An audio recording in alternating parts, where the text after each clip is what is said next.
Let me tell you a marvelous thing. Your consciousness, your I am-ness, is the only reality.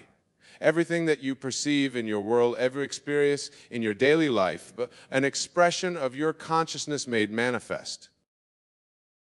The art of mental discipline. Tonight I shall share with you how to master the divine art of mental discipline. For you see, your thoughts are not mere passive occurrences in your mind.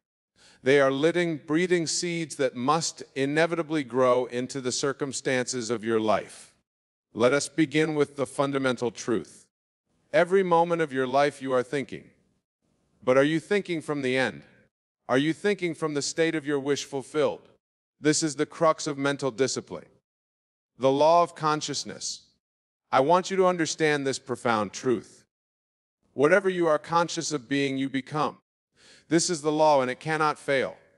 If you persist in maintaining a particular state in your consciousness, it must externalize itself in your world. Consider this. When you go to your bedroom tonight, you will naturally assume that you are in your bed. You don't hope you're in your bed. You don't wish you were in your bed. You simply are in your bed. This is the naturalness I speak of. This is the state cause that creates the 4 pillars of mental discipline. Let me share with you what I call the 4 pillars of mental discipline. These are the fundamental principles that will allow you to master your thoughts and therefore master your life. First pillar, the state of I am, is your conscious, your truth, self. Whatever follows your I am, you become. When you say I'm tired, you become tired. When you say I am wealthy, you become wealthy. The I am in you is God Himself, and whatever you attach to it becomes your reality. Practice this throughout your day. Become aware of what you're attaching to I am. Are you saying I am sick? I am broke? I am unlucky? Change these statements. Begin to attach to your I am only what you wish to be true. Second pillar, living from the end. This is crucial, my dear friends. You must learn to think of you from the end. What I mean by this? I mean you must assume the feeling of your wish fulfilled. If you desire wealth, you must think from wealth, not about wealth. Let me give you an example. Suppose you desire to be a successful author. Don't think about becoming an author. Instead, assume the feeling of being a successful author now. What would you think? How would you walk? How would you talk? Assume that state now. Third pillar, the law of revision. Here is a wonderful technique I've used countless times. At the end of each day, revise the events that didn't go as you wished. See them play out exactly as you would have wanted them to occur. You see, memory is imagination. The past exists only in your mind, and you can revise it. By revising the day's events, you're actually restructuring your consciousness, which will then create new and better circumstances in your future. Fourth pillar, persistent assumption. Now let me share with you something profound about persistence. It's not enough to imagine your desire once or twice. You must persist in your assumption until it hardens into fact. Think of it like this. When you plant a seed in the ground, you don't dig it up every day to see if it's growing. You water it, you tend to it, and you trust in the law of growth. The same is true with your thoughts. The practice of mental discipline. Let me now to the practication of these principles. This is how you discipline your thoughts in your daily life. Morning practice. When you wake in the morning before you rise from your bed, assume the feeling of your wish fulfilled. Feel the naturalness of having what you desire. Don't just visualize it, feel it. Feel the joy, the satisfaction, the completeness of having your desire fulfilled. Daytime vigilance. Throughout your day, watch your mental diet. Your thoughts are like food for your consciousness, boiled food. Then why feed your mind with negative thoughts? When a negative thought arises, don't fight it. Simply replace it with its positive opposite. Remember, what you resist persists. What you accept and replace dissolves. Evening revision. Before sleep, review your day. But don't review it as it happened. Review as you would have wanted to happen. This is the art of revision, and it's one of the most powerful tools you possess. The power of feeling. Let me share something crucial about feeling. It's not enough to simply think the right thoughts. You must feel them to be true. The feeling is the secret. When you feel, you create with the full power of your consciousness. Feel the reality of your desire now. Feel its naturalness. Feel as though it were already accomplished. For in truth, in the realm of consciousness, it is already accomplished. Overcome mental resistance. Now you might experience resistance when you begin this practice. Your rational mind might say this isn't true. This isn't real. But remember, your rational mind can only tell you what has been, not what can be. The secret is to persist despite the evidence of your senses. Your sense was created by your past thoughts. Your imagination shows you the world as it can be, created by your disciplined thoughts. The power of silent awareness. Here's a wonderful practice I want to share with you. Throughout your day, take moments of silent awareness. Become conscious of your I am-ness. Feel your existence, your beingness. From this state of pure awareness, you can more easily direct your thoughts. The art of mental construction. Think of your mind as a magnificent mansion. Each thought is a room in this mansion. Through mental discipline, you become architect of this mansion. You decide which rooms to build, which to renovate, and which to demolish. When you catch yourself in a negative thought, say to yourself, "This is not the room I choose to dwell in." Then, consciously construct a new thought. First, your desires are filled. The practice of gratitude. Gratitude is a powerful tool for mental discipline. When you feel grateful for something, you're acknowledging its reality in your consciousness. Practice feeling grateful for your desires as though they were already fulfilled. The law of assumption in action. Let me share with you a principle that never fails. Assume the feeling of your wish fulfilled, and then live and act from that assumption. This is the secret of mental discipline, to think, feel, and act from the end. If you desire, the feeling of wealth now. How does a wealthy person think? How does a wealthy person feel? Assume that state and maintain it despite all evidence to the contrary. The power of your mental diet. Just as you carefully choose what food you eat, choose your thoughts with equal care. Your mental life determines your life experience. Feed your mind with thoughts of success, love, abundance, and joy. When negative thoughts arise, and they will, don't fight them.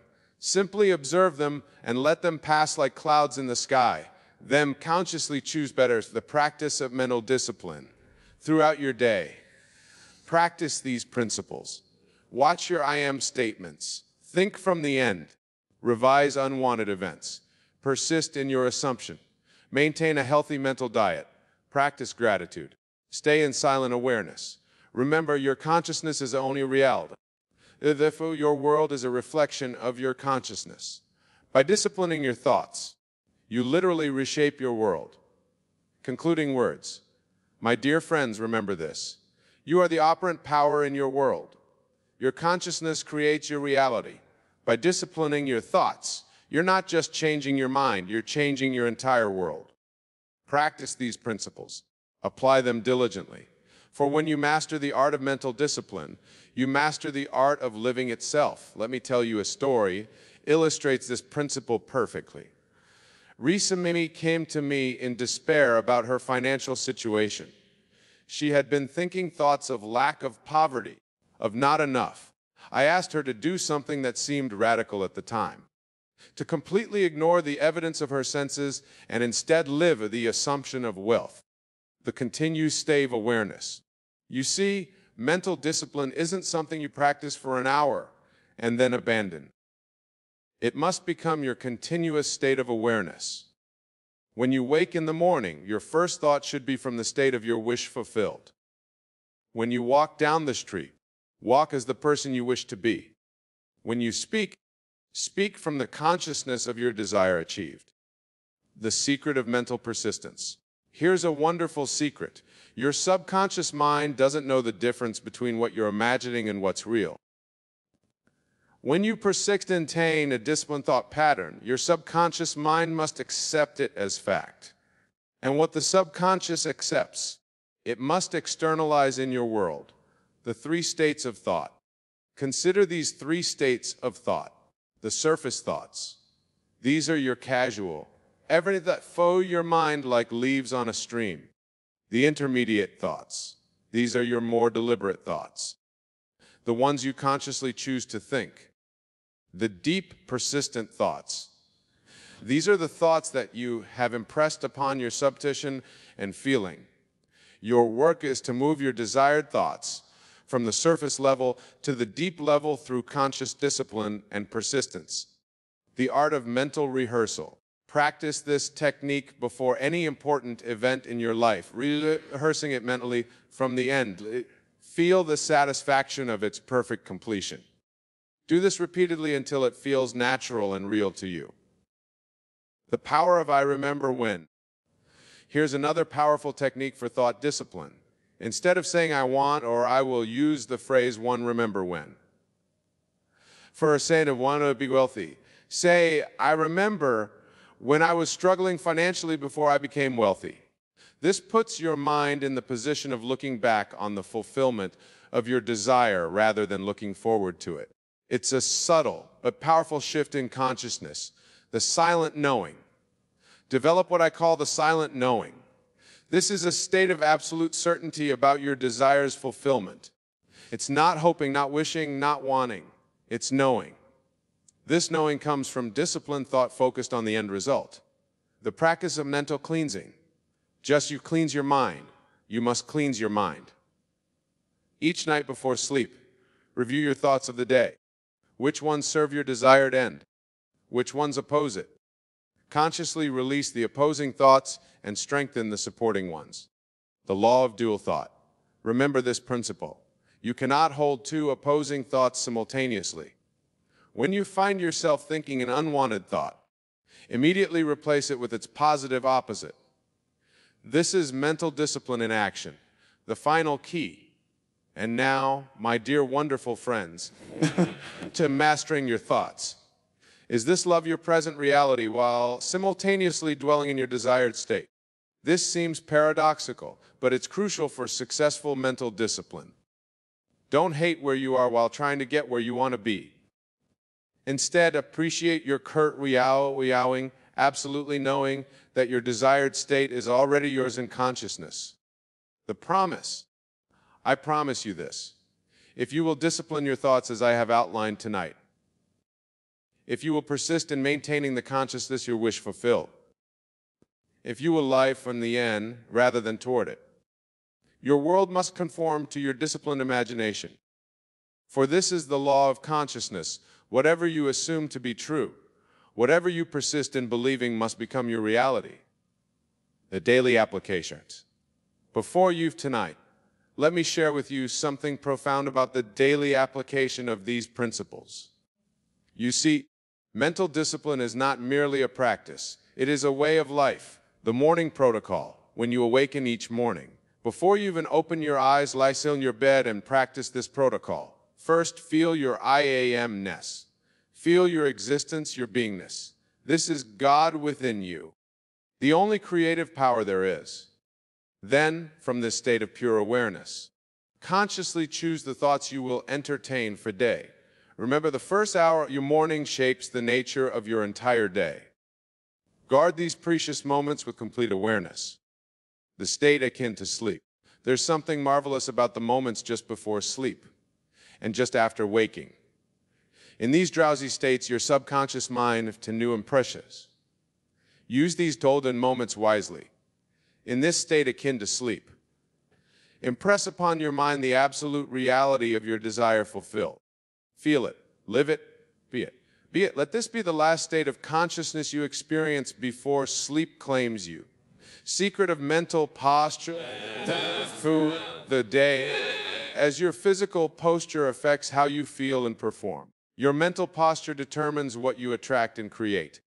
Stand tall in your mind. Walk through your day from the consciousness of your wish fulfilled. Speak, act. And with detail of this elevated state of being. The art of mental forgetting. Here's a profound secret many miss. The art of mental discipline includes knowing what to forget. You must learn to forget the old story, the old limitations, When the old story tries to assert itself, and it will gently but firmly dismiss it, say to yourself, that was then, this is now. I choose to dwell in the consciousness of my wish fulfilled. The power of repeated assumption. Let me share with you something crucial about mental discipline. It's not enough to assume your desire once or twice. You must live in that assumption until it becomes your dominant feeling. Think of it like this. When you move to a new home, at first it feels strange, unfamiliar, but through continued living there, it becomes natural, familiar. The same principle applies to your new mental state. The practice of mental fidelity. Be faithful to your disciplined thoughts as you would be faithful to a beloved spouse. Don't flirt with negative thoughts. Don't entertain doubts.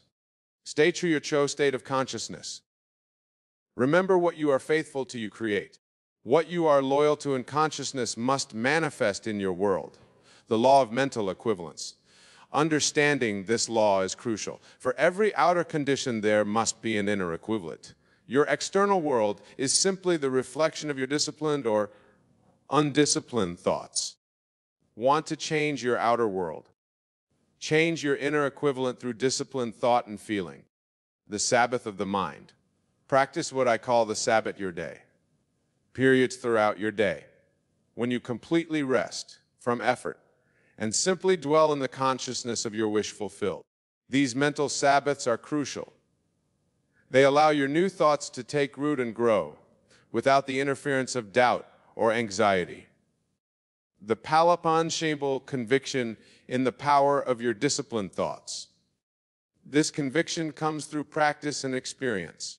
Test these principles in small things first, then graduate to larger desires. Remember, the law works the same whether you are manifesting a parking space or a palace. The only difference is in your level of conviction. The art of mental acceptance. Accept, truly accept, that your consciousness is the only reality. Your world is simply consciousness objectified. Once you accept this truth, mental this to practice, but a joyous responsibility. Finoctus. The final practice. And now, my dear friends, let me give you one final practice before we part. Tonight, when you lay your head upon your pillow, do this. Feel the absolute reality of your desire fulfilled. Feel it with all your heart. Enjoy the satisfaction having what you desire. Fall asleep in this feeling.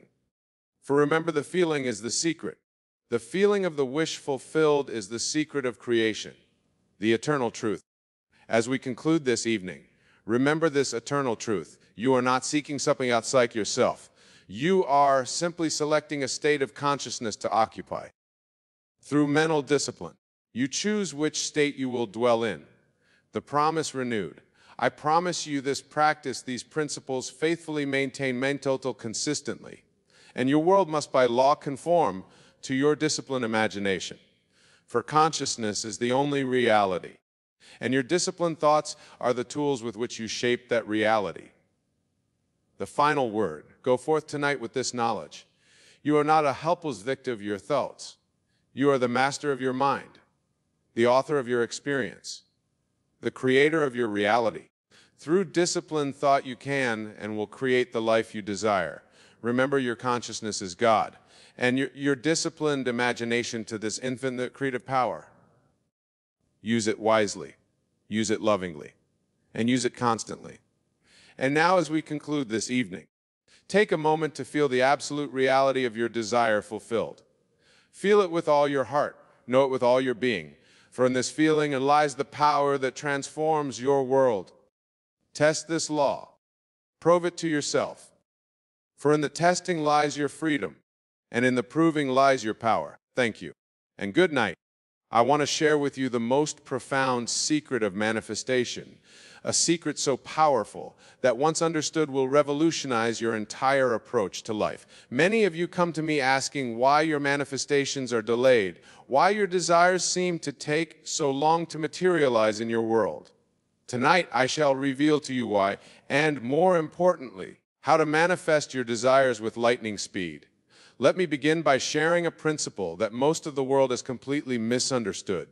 In the book of John, it is written, "In the beginning was the Word, and the Word was with God, and the Word was God."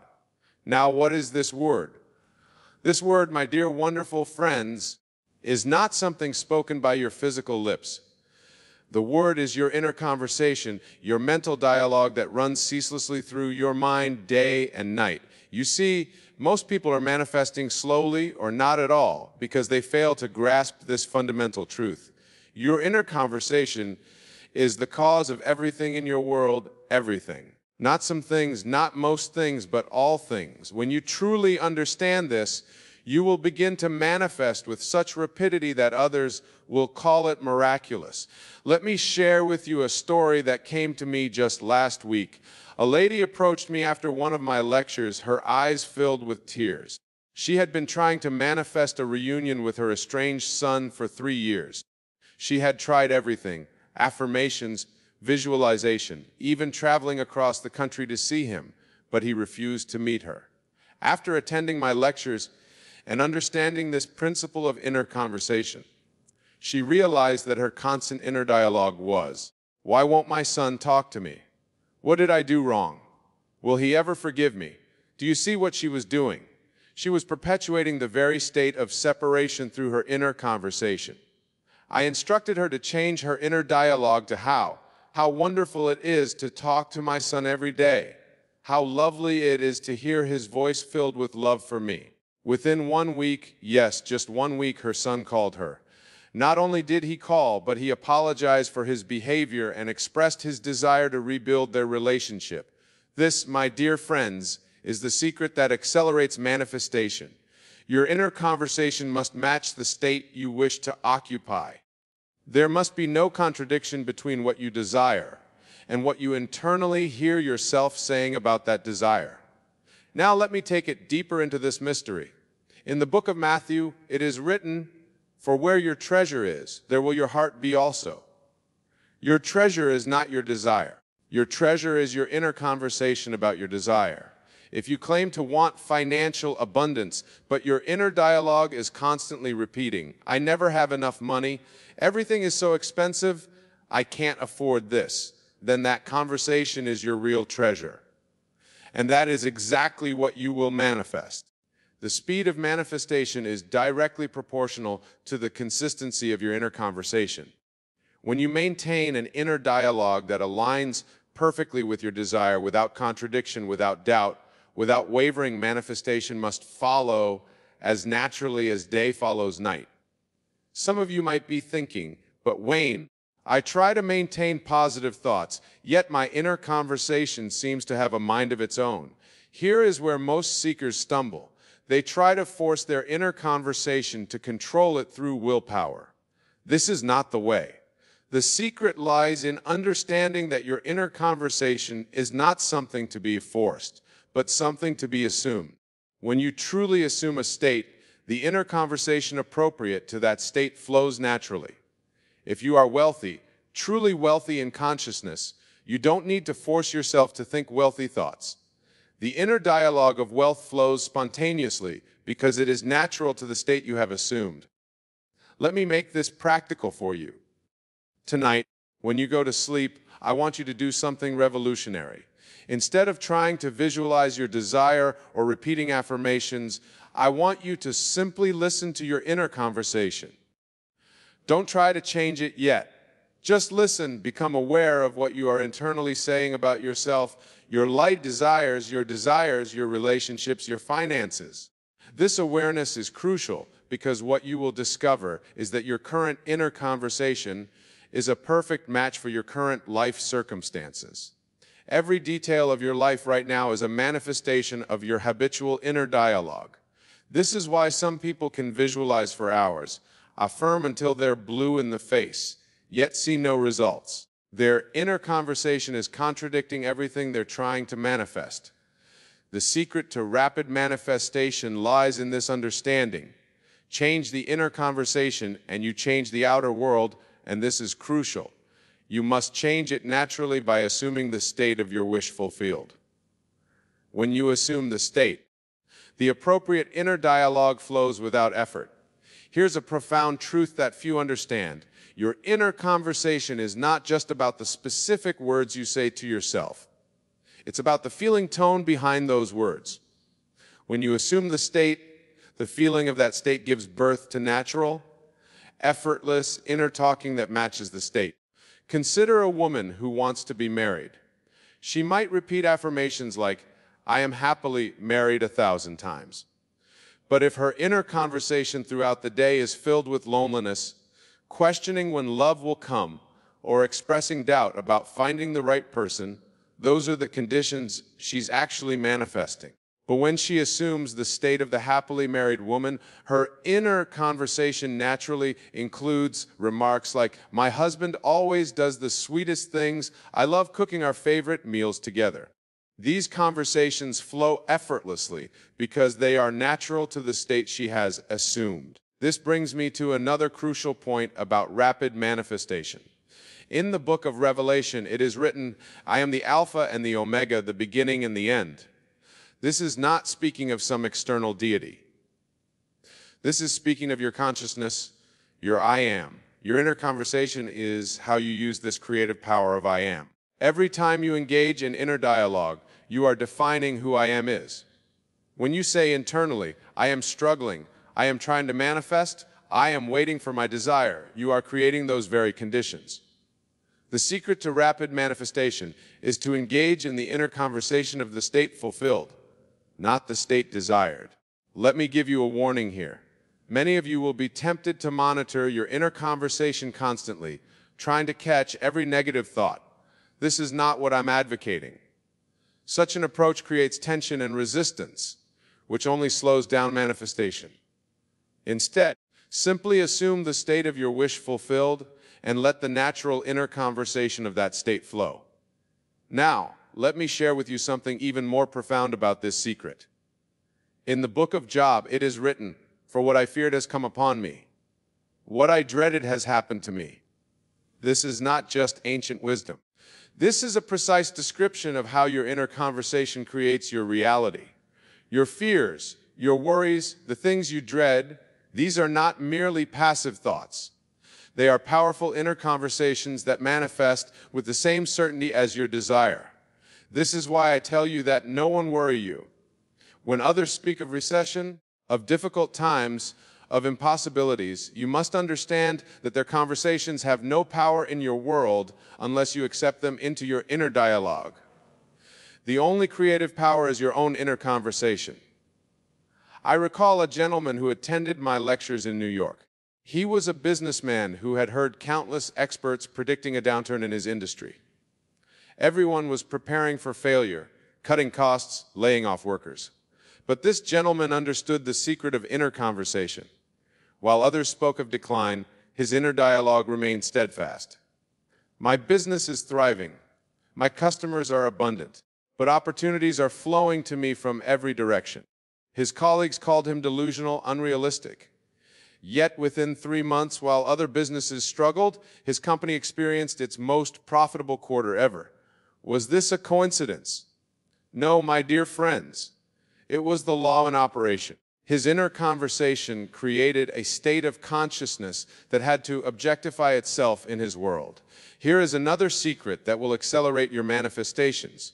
Your inner conversation must not only match your desire, it must transcend time. Notice how most people's inner dialogue is always about the future. I will be successful. I will find love. Things will get better. This very conversation pushes their desires perpetually into the future. The secret is to have an inner conversation that speaks from the in, as though your desire is already fulfilled. In the book of Isaiah, it states, "Before they call, I will answer." This is not about some external God answering prayers. This is about the law of consciousness. Your inner conversation of the wish fulfilled is the answer, and it precedes the physical manifestation. Let me be very specific about this. If you desire financial abundance, your inner conversation should not be, "Money is coming to me," or "I am attracting wealth." These conversations, though seemingly positive, still speak from a place of lack. Instead, your inner dialogue should be that of a wealthy person. "I love how easily money flows in my life. It's wonderful having more than enough to share. I enjoy choosing the best of everything." Some of you might argue, "But Wayne, isn't this denying reality? Isn't this lying to ourselves?" Let me address this once and for all. What you call reality is simply the outer picturing of past inner conversations. Your current circumstances, which seem so solid and real, are nothing more than yesterday's inner talking made visible. In the book of Hebrews, it is written, "Through faith we understand that the worlds were framed by the word of God. So the things which are seen were not made of things which do appear." Replace word of God with inner conversation, and you have the exact law I'm revealing to you tonight. The things which are seen, your current circumstances, were created by the invisible power of your inner dialogue. Let me share another experience that demonstrates this principle perfectly. A young teacher came to me in despair. She had been assigned the most challenging class in her school, students known for being disruptive and unmanageable. Her inner conversation was filled with dread. These students won't listen. She will be a nightmare. I can't handle this class. I explained to her the secret of inner conversation. She began to change her internal dialogue too. My students are engaged and eager to learn. I love how respectful and cooperative my class is. Teaching this class brings me joy every day. She maintained this new inner conversation faithfully, even when external circumstances seemed to contradict it. Within 2 weeks, she noticed subtle changes. Students who had never participated began raising their hands. Disruptions became less frequent. By the end of the month, her class had transformed so dramatically that other teachers came to observe what they called her teaching magic. But it wasn't magic. It was the law of inner conversation in action. Now, here's another crucial aspect of this secret that few understand. Your inner conversation is not limited to your own life circumstances. When you engage in inner dialogue about others, you are influencing how they appear in your world. This is why the Bible instructs us to love our enemies and bless those who curse us. These are not moral instructions. They are practical metaphysical law. If someone in your world appears hostile or unpleasant, check your inner conversation about them. Are you internally rehearsing their faults? Are you mentally arguing with them? Are you replaying negative interactions? This inner dialogue is creating and sustaining their behavior in your experience. Change your inner conversation about them, and you change their behavior toward you. This is not manipulation. This is the correct use of the law. Someone in your world is yourself pushed out. Their behavior toward you is simply the manifestation of your inner conversation about them. I had a lady write to me about a difficult mother-in-law. For years, their relationship had been strained, filled with criticism and tension. Every time she thought about her mother-in-law, her inner dialogue was, "She's always judging me. She doesn't accept me. She makes my life miserable." I instructed her to change this inner conversation too. "My mother-in-law is so loving and supportive. We enjoy such wonderful times together." She practiced this faithfully, even though her external circumstances showed no immediate change. But within a month, her mother-in-law's attitude began to shift. Small gestures of kindness appeared. Criticism turned to compliments. Today, they share a loving relationship that amazes the entire family. This transformation wasn't about changing her mother-in-law. It was about changing her inner conversation about her mother-in-law. Now, let me reveal to you an even deeper aspect of this secret that will accelerate your manifestations beyond anything you've previously experienced. In the book of Ecclesiastes, it is written, "To everything there is a season and a time to every purpose under heaven." Many interpret this literally, thinking they must wait for the right time for their manifestations. But I tell you truly, time is a creation of your inner conversation. When your inner dialogue constantly speaks of waiting, of process, of gradual improvement, you create time between you and your desire. This is why so many remain stuck in the state of becoming rather than being. Their inner conversation is always about the journey, never the arrival. They say, "I'm getting better. I'm working towards my goal. I'm making progress." While these seem positive, they are actually creating perpetual delay. Let me share with you a profound truth. In imagination, where all creation takes place, there is no time. This is why the Bible speaks of God as the eternal I am, not the I will be. Your inner conversation must reflect this timeless nature of consciousness. Instead of saying internally, "My business is growing," say, "I am perfectly healthy now." A gentleman once approached me after experiencing years of financial struggle. His inner conversation was filled with statements like, "Things are getting better. I'm moving towards prosperity. My debts are gradually decreasing." I explained to him that this very conversation was creating the experience of gradual change, of endless becoming. He shifted his inner dialogue to speak from the end. "I love having more than enough." The results were immediate and startling. Within days, unexpected opportunities appeared. A long-forgotten investment suddenly paid off. A new business partnership emerged that transformed his financial situation completely. What others called coincidence, we know as law. Here's another crucial aspect of this secret. Your inner conversation must be anchored in the feeling of the wish fulfilled. Many attempt to change their inner dialogue mechanically, repeating new statements without the corresponding feeling tone. This is why their manifestations are slow and non-existent. In the book of Psalms, it says, "Delight thyself also in the Lord, and he shall give thee the desires of thine heart." This delight is the feeling tone that must accompany your inner conversation. When your internal dialogue naturally flows from the joy of having your desire fulfilled, manifestation is instantaneous.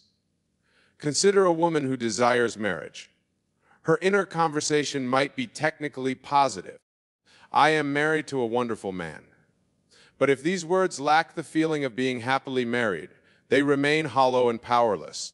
When she assumes the feeling of being a beloved wife, her inner dialogue naturally flows with statements like, "I love cooking dinner with my husband." "Our evening walks together are so precious." "I'm so blessed to share my life with my soulmate." These words carry the feeling tone of the wish fulfilled. Let me share something even more profound about this secret. Your inner conversation extends beyond your waking hours.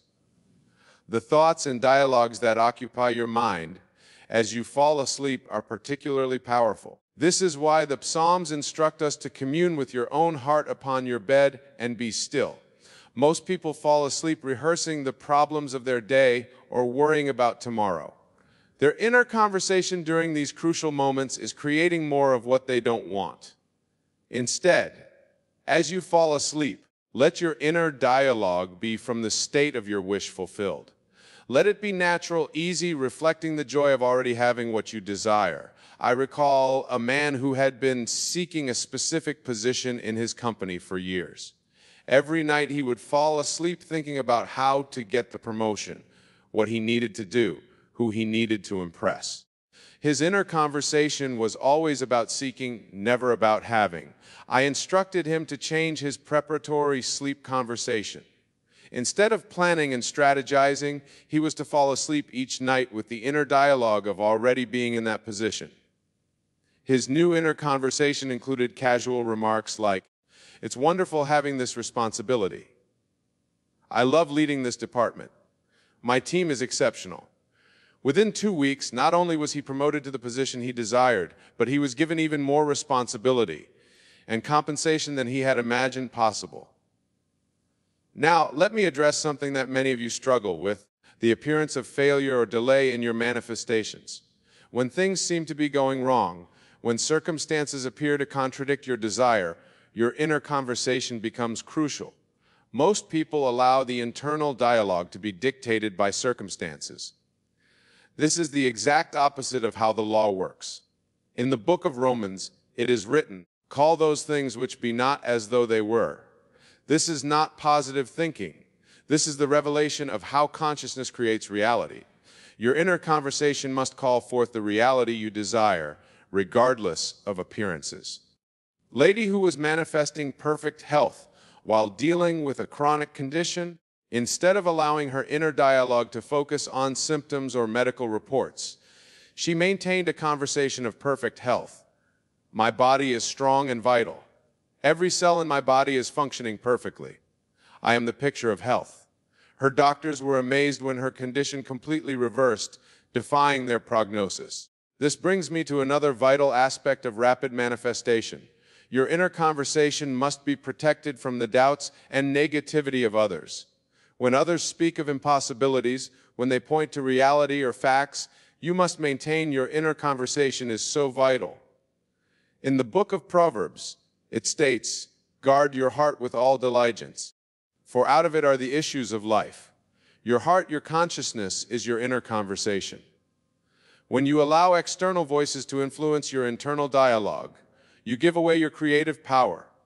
I remember a remarkable case of a young artist who came to me in despair. Gallery owners had rejected her work, critics had dismissed her talent, and her family insisted she find a real job. But she understood this secret. Instead of allowing their voices to become her inner conversation, she maintained an internal dialogue of success. My art touches people deeply. Collectors value my work. My exhibitions are always successful. She told me later that maintaining this inner conversation felt like standing firm in a storm of contrary opinions. But she persisted. Within months, a prestigious gallery owner discovered her work. Today, her paintings command significant prices, and critics who once dismissed her now praise her unique vision. What changed? Not her talent. That was always there.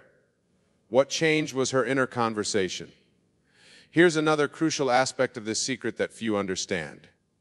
Your inner conversation must be faithful to your assumption.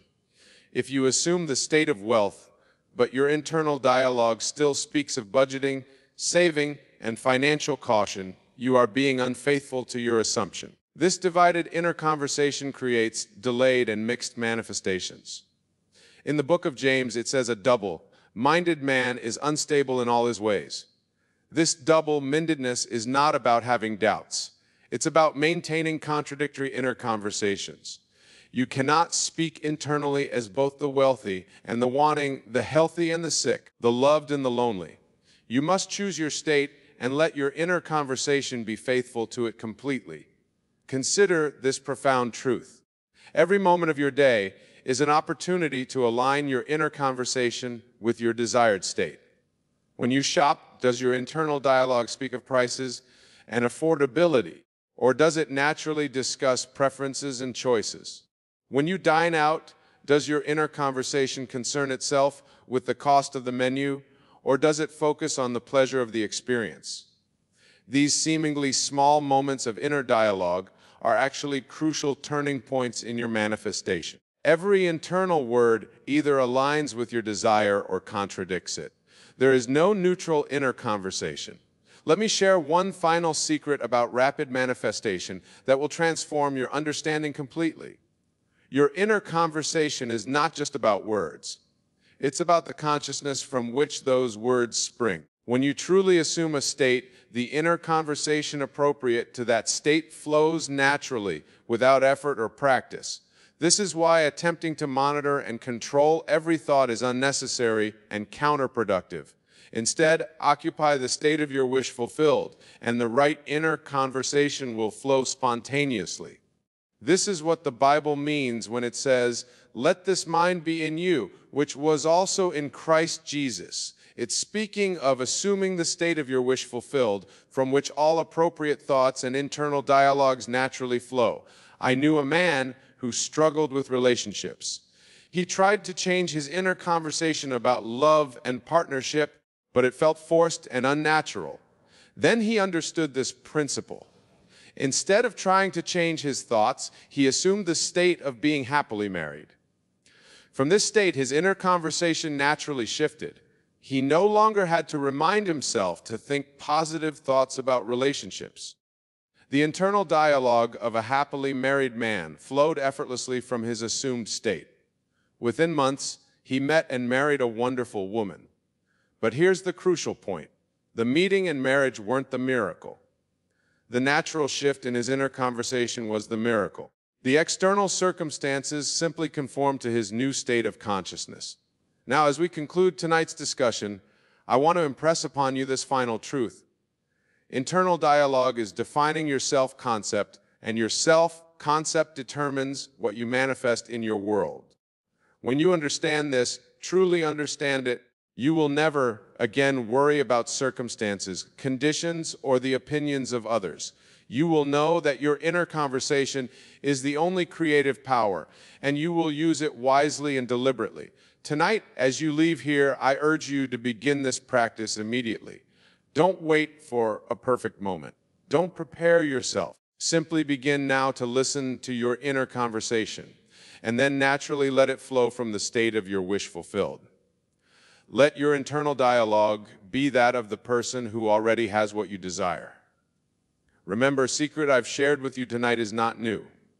It's as old as consciousness itself, but its power is as fresh and available now as it has ever been. Your inner conversation is creating your reality at this very moment. Use it wisely, use it lovingly, use it deliberately. For in the end, there is no one to change but self, and self is changed by the transformation of your inner conversation. The world around you, which appears so solid and real, is nothing more than your inner conversation made visible. Change the conversation and you change everything. And now, knowing this secret, go forth and prove it in the laboratory of your own life, for as it is written, according to your faith be it unto you. Your faith is your inner conversation, and it will not fail you. That is the law, and that is the promise. The one thing you must stop doing, the very thing that pushes success away from you, is living in the consciousness of lack. Now, let me tell you what I mean by this, for it is of paramount importance. Every moment of your day, you are either living in the consciousness of lack or the consciousness of abundance. There is no middle ground, no neutral state of being. When you declare, I want success, you are actually affirming its absence. When you say, I need more money, you are dwelling in the consciousness of not having enough. When you proclaim, I wish I was successful, you are living in a state of wanting rather than having. Do you see the subtle yet crucial difference? Let me share with you a principle that I have tested and proven countless times.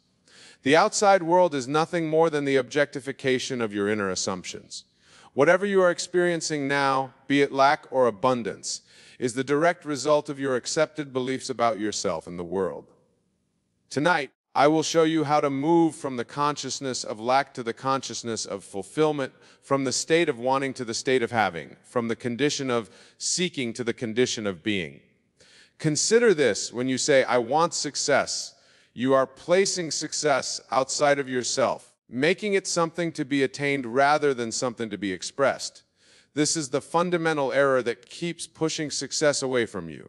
Success is not something to be pursued. It is a consciousness to be assumed. Let me tell you a story from my own experience.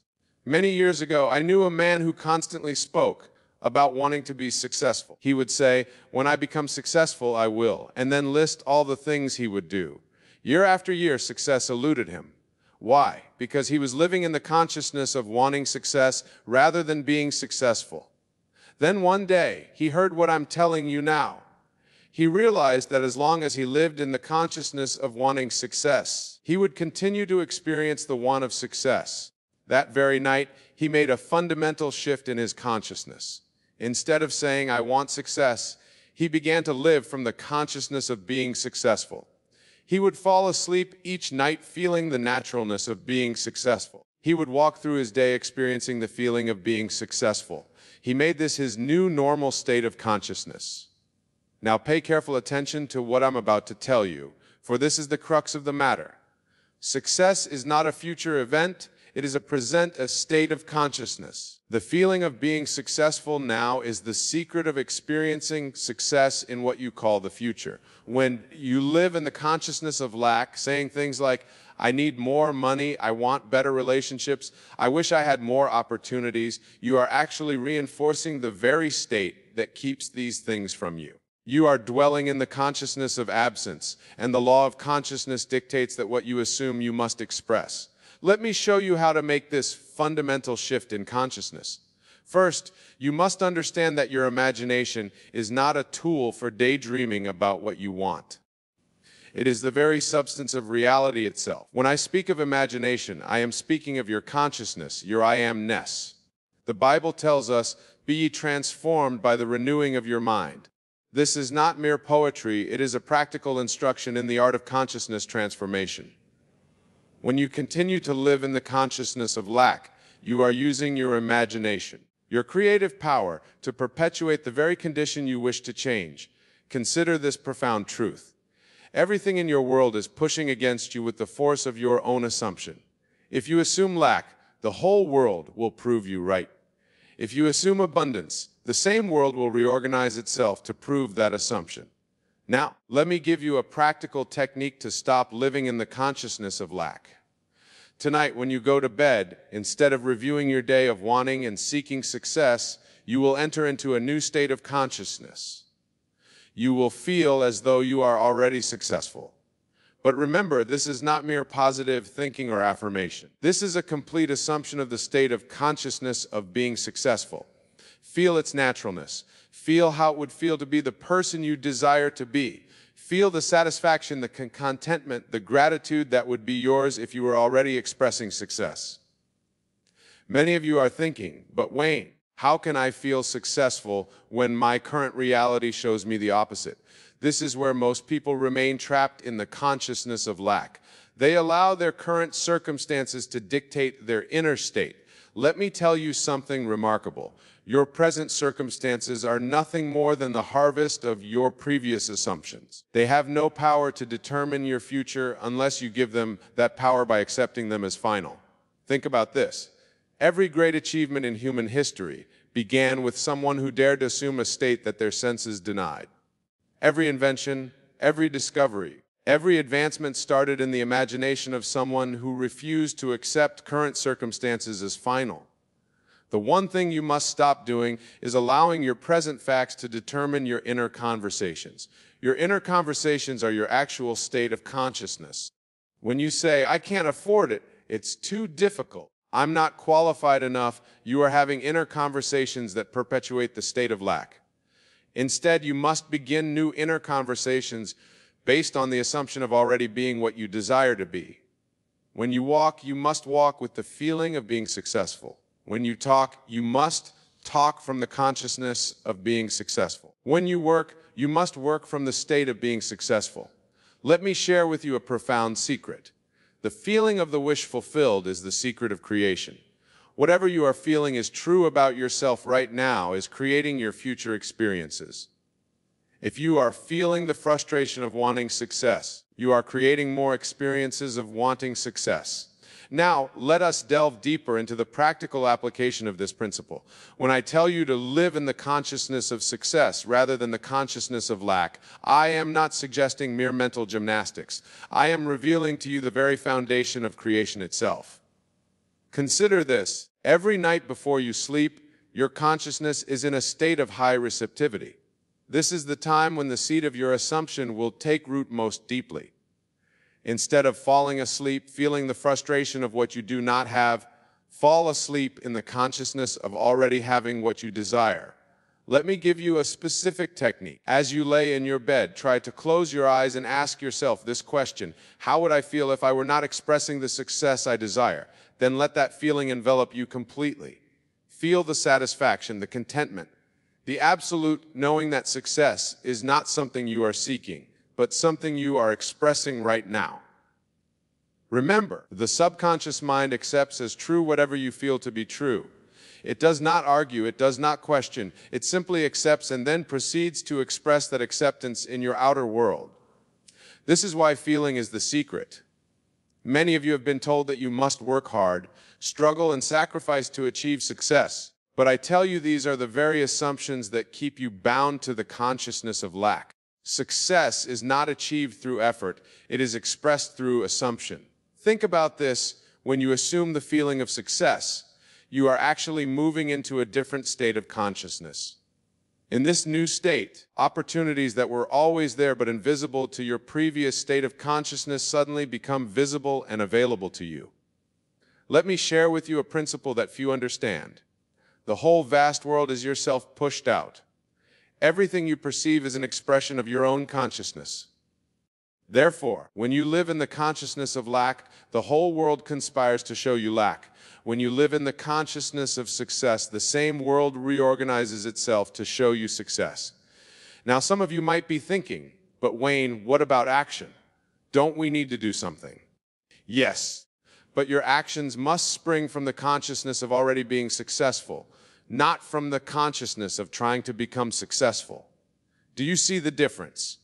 When you act from the consciousness of lack, your actions are tinged with anxiety, doubt, and the energy of seeking. But when you act from the consciousness of already being successful, your actions flow naturally, effortlessly, inspired by the very state you have assumed. Consider this: success is not a destination. It is a state of consciousness. Just as you can move from one room to another in your physical home, you can move from one state of consciousness to another in your spiritual home. The move is accomplished not by physical effort, but by assumption. Let me tell you something profound. The state of consciousness of already being successful knows exactly what to do. It knows precisely what actions to take. It attracts the right circumstances, the right people, the right opportunities. But you must first occupy that state. Let us now address what many find most challenging: maintaining this new state of consciousness when your external world has not yet caught up with your inner assumption. This is where most people falter, where they allow the evidence of their senses to pull them back into the consciousness of lack. Remember this eternal truth: the outer world must conform to your inner assumptions, but it does so in its own time and in what often appears to be a natural way. While you're waiting for the outer manifestation, you must maintain the consciousness of already being what you desire to be. Let me share with you what I mean by persistence in assumption. When you wake each morning, your first thoughts often determine the tone of your entire day. Instead of waking to thoughts of what you lack or what you need to achieve, wake to the consciousness of already being successful. Feel it as naturally as you feel the pillow beneath your head. Many of you ask, "But Wayne, what about when things go wrong? What about when circumstances seem to contradict my assumption?" Listen carefully to what I'm about to tell you, for this is crucial. Circumstances have no power to alter your state of consciousness unless you give them that power. When circumstances seem to deny your assumption, that is the time to intensify your feeling of already being what you desire to be. Remember, the outer world is only reflecting your past assumptions. Your present assumption, if persisted in, will become your future fact. Consider this every moment of your day. You are either strengthening your new state of consciousness or falling back into the old state of lack. Your inner conversations, your reactions to events, your feelings about yourself, these are either confirming your new state or contradicting it. Let me give you a specific example. When you receive a bill in the mail, do you immediately fall into the consciousness of lack, thinking, "How will I pay this?" Or do you maintain the consciousness of abundance, knowing that as a successful person, all your needs are met with ease? Your reaction in such moments reveals your true state of consciousness. This is why I tell you, the one thing you must stop doing is allowing external circumstances to determine your internal state. Your internal state must be maintained regardless of external evidence. This is the art of living from the end. Think about this: success is not something that happens to you. It is something that happens from you. It is the outer expression of an inner conviction. When you truly live in the consciousness of being successful, success becomes as natural as breathing. Many of you have been taught to set goals, to make plans, to take action. But I tell you, before all of these, you must first establish the consciousness of already being what you desire to be. For your goals, plans, and actions will then spring from this new state of consciousness, carrying with them the power of fulfillment. Let me share with you a profound secret about manifestation. The world is not responding to your wants, your needs, or your wishes. It is responding to your state of consciousness. When you live in the consciousness of lack, saying, "I want success," you are actually manifesting more wanting, not more success. Now let us discuss what I consider to be the most vital aspect of this teaching: the role of faith in maintaining your new state of consciousness. But when I speak of faith, I do not mean belief or hoping for the best. I speak of faith as the substance of things hoped for, the evidence of things not yet seen in the external world. Consider this profound truth: faith is nothing more than loyalty to your unseen assumption. When you assume the consciousness of being successful and persist in that assumption despite all external evidence to the contrary, you are exercising true faith. Let me tell you something that few understand about the nature of faith. Faith is not believing that something will happen in the future. Faith is knowing that what you desire is already yours in consciousness, and therefore must manifest in your experience. This is why I tell you that imagination creates reality. Many of you struggle with maintaining your assumption because you're constantly looking for evidence in the external world. But I tell you, the evidence appears after the assumption, never before. Your task is to remain faithful to your assumption until it hardens into fact. Think about this. Every time you say, "I'll believe it when I see it," you are living in direct opposition to the law of consciousness. The correct attitude is, "I'll see it because I believe it." This is the true meaning of faith. When you wake in the morning and your external world shows no sign of your assumed success, that is the moment to intensify your faith. Instead of allowing the external to shake your conviction, let every contradiction strengthen your resolve to maintain your new state of consciousness. Let me share with you a practical technique for maintaining your faith. Throughout your day, whenever you notice yourself slipping back into the consciousness of lack, stop and ask yourself this question. How would I be thinking and feeling right now if I were already expressing the success I desire? This simple question will bring you back to your desired state of consciousness. But remember, this is not about pretending or deceiving yourself. It is about assuming the natural feeling of already being what you desire to be. Consider how a truly successful person thinks and feels. They don't wake up wondering if success will come to them. They don't go through their day seeking success. They live, move, and have their being in the consciousness of success. This must become your new normal. Many of you have created habits of thought and feeling that perpetuate the consciousness of lack. Every time you say, "I can't afford it," "It's too difficult," "I'm not ready," you are strengthening these habits. These must be replaced with new habits that spring from your assumed state of success. Let me tell you something profound about habits of consciousness. They can be changed in an instant by assumption. The moment you assume a new state of consciousness, you have changed. The persistence of that change depends entirely on your loyalty to the new state. Let us now explore what happens in the interval between your assumption and its manifestation in the physical world. This interval is where most people falter, where they allow doubt to creep in and return to the old state of consciousness. Remember this, the interval is not a period of waiting, it is a period of gestation. Just as the seed planted in the ground requires time to grow into a visible plant, your assumption requires time to grow into a visible manifestation. But the seed does not doubt, it simply grows according to law. Many of you ask, how long must I maintain this new consciousness before I see results? This is the voice of doubt, the voice that would pull you back into the consciousness of lack. Time is not a factor in the operation of consciousness. The only factor is the intensity and persistence of your assumption.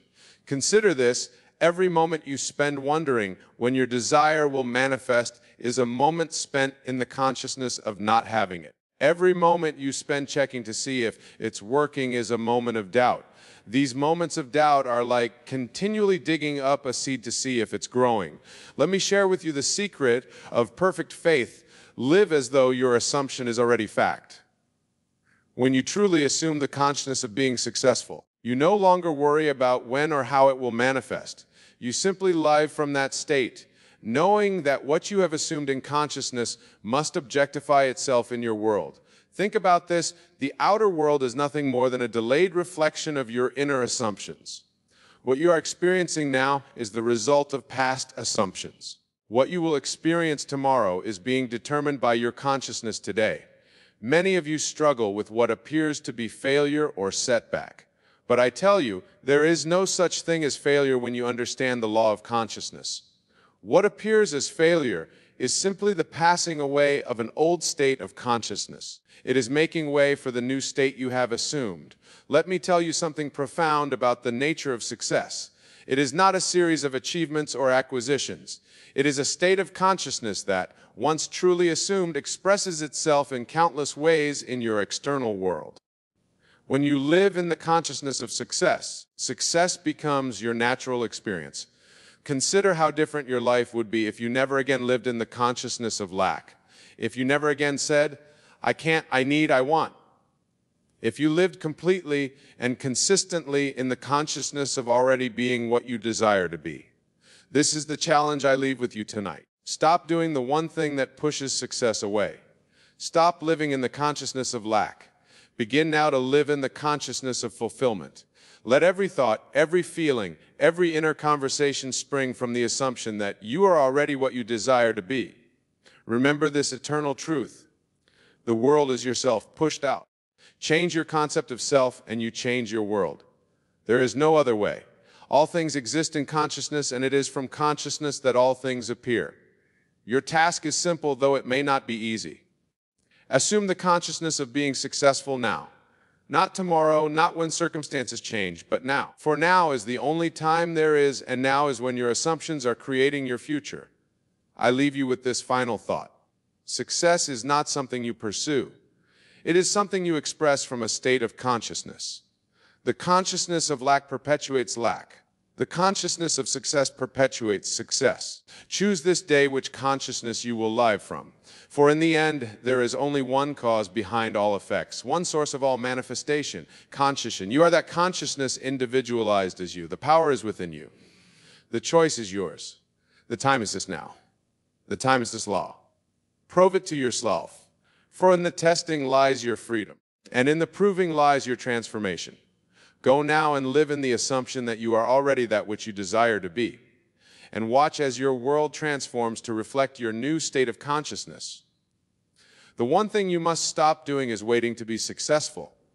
For success is not a future state to be achieved. It is a present state to be assumed. Assume it now. Live from it now. Be it now. For what you assume, you become. And now, knowing this truth, knowing that the power is within you, knowing that your consciousness creates your reality, go forth and be what you desire to be. For in this knowing lies your freedom, and in this freedom lies your power. Test it, prove it, live it, for this is the law and this is the way. Good night.